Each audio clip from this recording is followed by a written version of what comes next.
दिल्ली में धमाके से पहले डॉक्टर उमर मस्जिद भी गया था। ये मस्जिद पुरानी दिल्ली इलाके में है, उसकी तस्वीर भी सामने आई है। रिपोर्ट देखिए।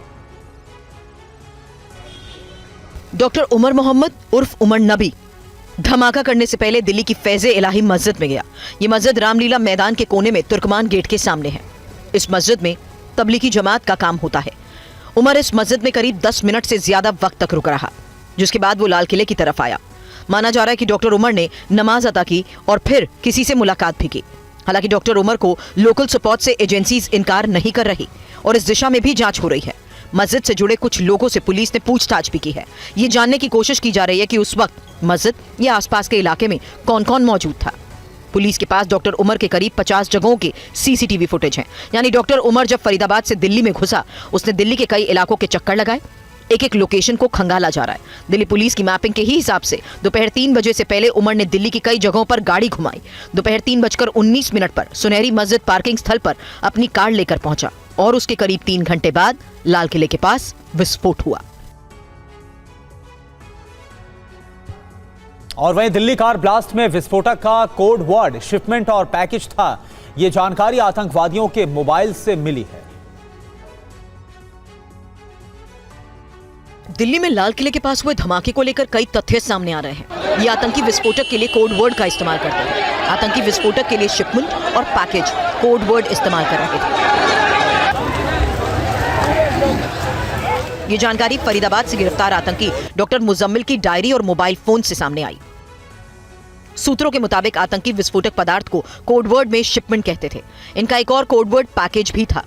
ये जब भी बात करते इसी कोडवर्ड का इस्तेमाल करते। मोबाइल फोन से ही पता चला कि ये विस्फोटक को क्या कहते थे। ये आतंकी विदेशी हैंडलर से एन्क्रिप्टेड रूट माध्यम से बात करते थे और इन्हें इन्हीं पर आदेश मिलते थे। Ammonium nitrate, oxide, fuel oil से जो विस्फोटक तैयार हुआ, इनको कोडवर्ड में लिखा करते थे। जब भी विस्फोटक से जुड़ी कोई भी बात करते, आतंक के ये डॉक्टर विस्फोटक को शिपमेंट और पैकेज लिखा करते थे। जांच एजेंसीज मोबाइल से मिली जानकारी को डिकोड करने में जुटी हैं ताकि इस नेटवर्क की जड़ तक पहुंचा जा सके। दिल्ली में लाल किले के पास हुए ब्लास्ट के तीसरे दिन भी मृतकों के शवों के टुकड़े मिलने का सिलसिला जारी है। 10 नवंबर को हुए धमाके में एक मृतक का कटा हुआ हाथ अब बरामद हुआ है। देखिए टीवी 9 संवाददाता शालिनी वाजपेयी की ये रिपोर्ट।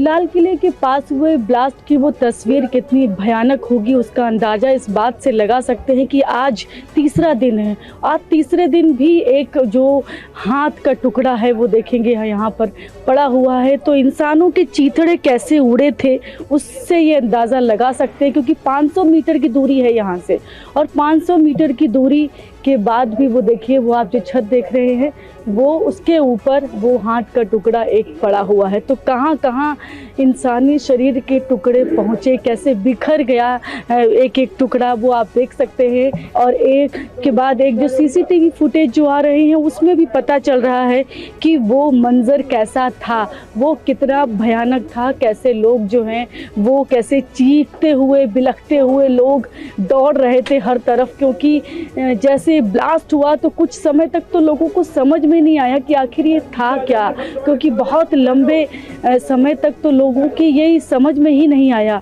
और इंसानों के टुकड़े टुकड़े हो गए वहां पर।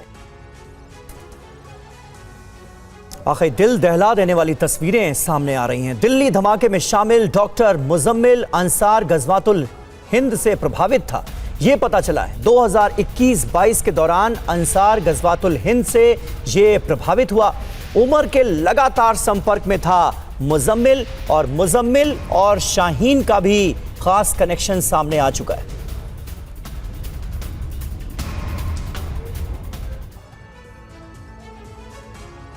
और दिल्ली ब्लास्ट मामले में कानपुर से एक और डॉक्टर को हिरासत में लिया गया है। एटीएस ने डॉक्टर को हिरासत में लिया। दिल्ली ब्लास्ट मामले में देश के कई हिस्सों में छापामारी जारी है। जांच एजेंसियां हर कड़ी को जोड़ने में लगी हैं। दिल्ली ब्लास्ट मामले में देश के कई हिस्सों में छापामारी जारी है। जांच एजेंसियां हर कड़ी को जोड़ने में लगी हैं। यूपी एंटी टेररिज्म स्क्वाड यानी एटीएस ने कानपुर से एक शख्स को हिरासत में ले लिया है। जांच एजेंसियां मेडिकल छात्र एटीएस उसके रिश्तों और गतिविधियों पर गहन जांच कर रही हैं। यूपी एटीएस ने कार्डियोलॉजी का छात्र